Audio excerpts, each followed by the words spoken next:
गौतम बुद्ध की कहानी संपूर्ण जीवन की सीख। बहुत समय पहले की बात है। एक बहुत गरीब इंसान था। उसके साथ उसकी पत्नी और 2 छोटे छोटे बच्चे भी थे। उसका अपने परिवार का पालन पोषण करना बहुत कठिन हो गया था। उसका दिमाग काम नहीं करता था और मन भी अशांत रहने लगा। तभी उसने अपना घर छोड़ने का फैसला लिया। एक रात जब उसकी पत्नी और दोनों बच्चे सो रहे थे तो वो चुपचाप घर से चला गया। रात में बिना किसी मंजिल के वो आदमी चलता रहा। तभी अचानक उसने देखा कि एक नदी किनारे भगवान बुद्ध अपने शिष्यों के साथ बैठे हैं। उसी वक्त उसने निर्णय लिया कि वह अब सन्यासी हो जाएगा और भगवान बुद्ध का शिष्य बनकर यहीं रहेगा। उसके बाद वह भगवान बुद्ध के चरणों में जाकर गिर गया और उनसे विनती करने लगा कि वो उसे अपना शिष्य बनाकर अपने साथ ही रख लें। भगवान बुद्ध ने उस गरीब इंसान की बात सुनकर उसे अपना शिष्य बनाकर अपने साथ रख लिया। भगवान बुद्ध अपने शिष्यों के साथ आगे बढ़ते हैं। रास्ते में चलते चलते थक गए थे। सब रुककर एक पेड़ के नीचे विश्राम करने लगते हैं। तभी भगवान बुद्ध को गर्मी के मारे बहुत तेज प्यास लगने लगी। उन्होंने अपने नए शिष्य से कहा, यहाँ पास में ही एक सरोवर है, तुम जाकर वहाँ से पानी ले आओ। भगवान बुद्ध का आदेश मानकर वह सरोवर से पानी लेने चला गया। जब वह सरोवर के पास पहुंचा तो उसने देखा कि कुछ जंगली जानवर सरोवर में ऊधम मचा रहे हैं। जैसे ही वह सरोवर के और पास गया, सारे जानवर वहां से भाग जाते हैं, लेकिन सरोवर में कीचड़, सड़े गले पत्ते ऊपर तैर रहे थे, जिसके कारण उसका मन नहीं मान रहा था। उसने सोचा, इतना गंदा पानी भगवान बुद्ध पिएंगे कैसे? फिर वह बिना पानी लिए वापस लौटता है और आकर बुद्ध से बोलता है, भगवान, उस सरोवर में तो बहुत ज़्यादा गंदा पानी है, वो पीने लायक नहीं है। अपने शिष्य की बात सुनकर भगवान बुद्ध थोड़ी देर चुप होकर बोले, जाओ उसी सरोवर से जाकर पानी लेकर आओ। भगवान बुद्ध का आदेश मानकर वह वापस से सरोवर की तरफ चला गया। लेकिन वह मन में यही सोच रहा था कि भगवान बुद्ध इतने गंदे पानी को कैसे पिएंगे। जैसे ही वह सरोवर के पास गया, वह ये देखकर चौंक गया कि सरोवर का पानी एकदम निर्मल और स्वच्छ हो गया है और अपने स्वभाव से बह रहा है।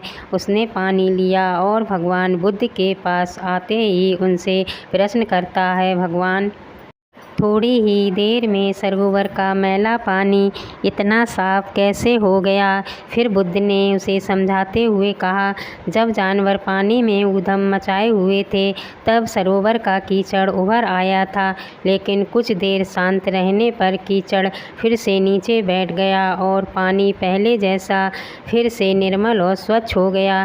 ठीक इसी तरह से हमारे मन की स्थिति भी ऐसी ही होती है।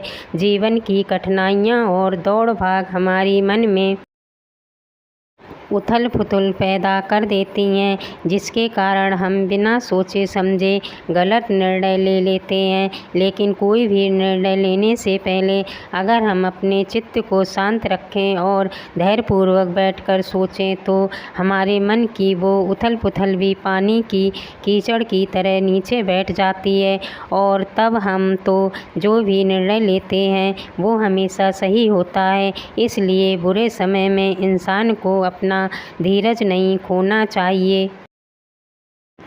भगवान बुद्ध की यह बातें सुनकर उसका दिमाग खुल जाता है और जब वह शांति से बैठकर सोचता है तो उसे अपनी ही गलती नज़र आती है। फिर उसे समझ में आता है कि उसने अपना घर छोड़ने का गलत निर्णय लिया था। फिर वो भगवान बुद्ध के चरण स्पर्श करके उनसे आज्ञा लेकर अपने घर की ओर वापस चला जाता है। एक दिन गौतम बुद्ध अपने शिष्यों के साथ एकदम शांत होकर बैठे हुए थे। उन्हें इस तरह से बैठे देखकर उनके शिष्य चिंता करने लगे कि कहीं वह अस्वस्थ तो नहीं है। तभी उनसे एक शिष्य ने पूछा कि आज आप इस प्रकार मौन क्यों बैठे हैं? क्या हम शिष्यों से कोई गलती हो गई है? फिर अचानक उनसे एक और शिष्य ने कहा, भगवान क्या आप अस्वस्थ हैं? इस पर भी बुद्ध ने कुछ नहीं कहा और मौन रहे। किसी को कुछ भी समझ में नहीं आ रहा था।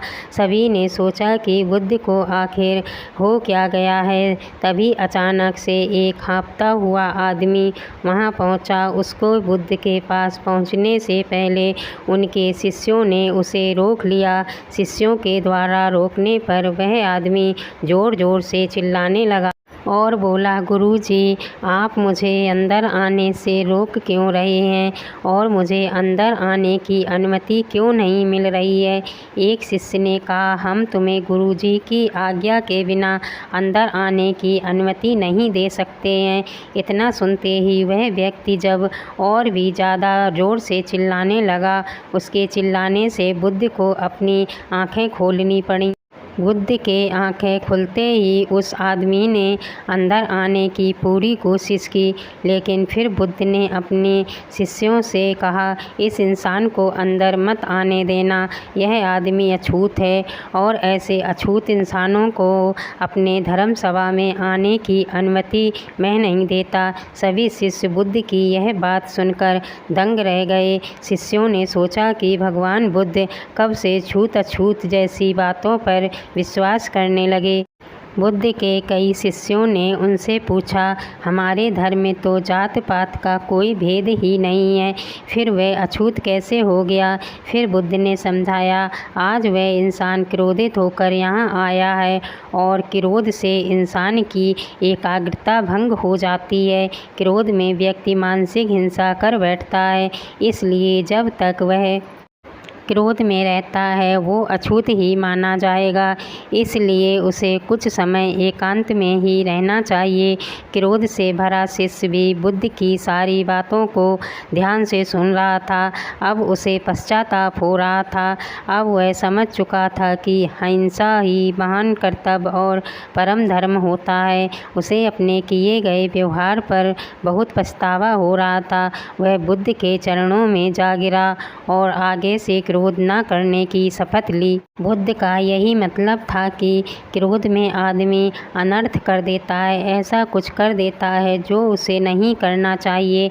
हालांकि बाद में उसे अपने किए पर पछतावा होता है। असली मायने में देखा जाए तो क्रोधित व्यक्ति अछूत हो जाता है और ऐसे में उसे अकेला ही छोड़ देना चाहिए। क्रोध करने से तन, मन और धन तीनों का नुकसान होता है।